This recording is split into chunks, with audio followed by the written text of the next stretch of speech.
ACTA, Anti-Counterfeiting Trade Agreement. The name is misleading. The original idea of ACTA is to internationally protect intellectual property. It's supposed to help prevent product and trademark counterfeiting, like fake copies of expensive goods, misusing trademarks, like using a well-known car brand on tampons, for example making General Motors tampons. It will safeguard research investments in development of products, e.g. medical patents or pharmaceutical products. It's also supposed to support artists and journalists and allow them to produce higher quality work and internationally harmonise copyright laws. Sounds great, doesn't it? But there's a twist. The Oxford English Dictionary defines a counterfeit as, quote, a fraudulent imitation of something else. But when a file is copied on the internet, it is exactly the same as the original, not an imitation, and it is not stolen since the original is not removed. The information is simply being shared free of charge, so counterfeiting has nothing to do with it. Let us explain. Intellectual property is never really defined within ACTA. It could mean trademarks, or it could mean any idea or information which later could be copyrighted, restricted and criminalised. This will have a tremendous effect on the internet as we know it. The actual ACTA text covers a huge range of topics and is very complex and hard to grasp, so we will explain what happens on the internet in a hypothetical real-world analogy. Imagine paying for a cookery course. During this course you learn how to cook some really tasty fried chicken. Then you return home and teach the recipe to your wife. But here's the catch. According to ACTA, you are now both criminals since you shared that information for free when only you had paid to learn it. The ACTA regulations are clear. When you're suspected of sharing copyrighted information, depending on the country you live in, then your access to any kind of courses will be blocked, you will be fined or sent directly to prison. But surely no one would find out that you'd shared the knowledge of the secret fried chicken in private at home. And you're right. Under current law, no one would. But ACTA deals with this through excessive surveillance. All your communication will be monitored, and not only yours. Your family, your friends will all be observed, just in case.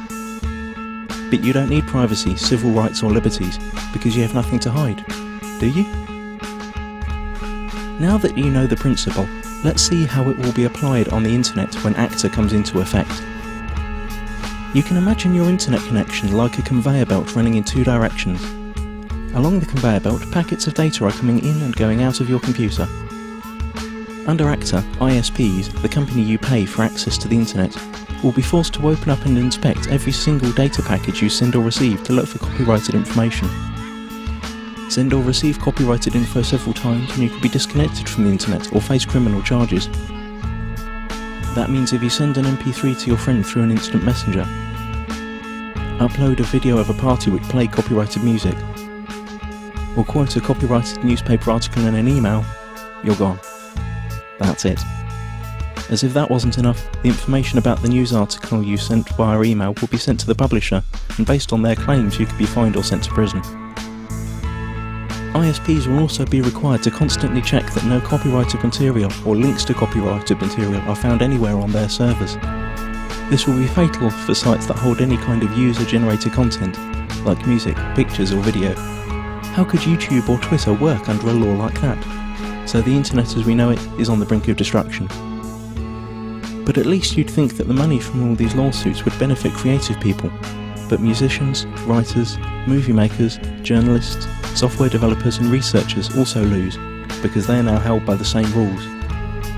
Protected ideas now can't be reused, refined or developed any further. Even parts of sentences could be protected and made restricted by copyright.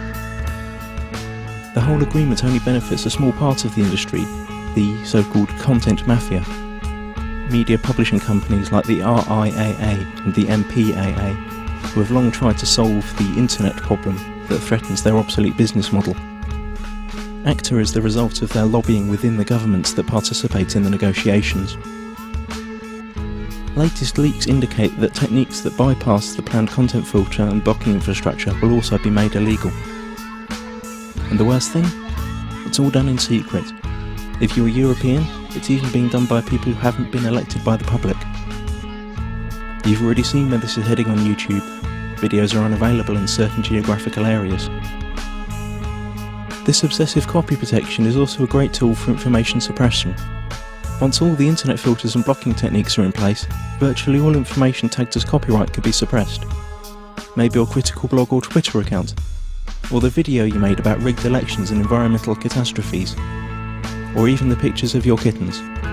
Okay, maybe not your kittens. Not unless you painted a Coca-Cola logo onto their fur. This all sounds unbelievable for everyone who's had even a small glimpse of how the net works. But remember, those who work on the agreement might not have any clue what the internet is about. And once the treaty is signed, their rules will have to be implemented. The consequences we have to deal with are internet censorship, restricted freedom of speech, loss of net neutrality due to the restrictions of the use of certain protocols, total surveillance of all your online activities, loss of freedoms and restriction of civil rights, punishment like losing your internet access, and we will gain nothing. The time to act for the internet is now. Google ACTA. Load your tweets and photoshops, let it be known that no one messes with the internet, and take it to the streets. Stop the Kraken.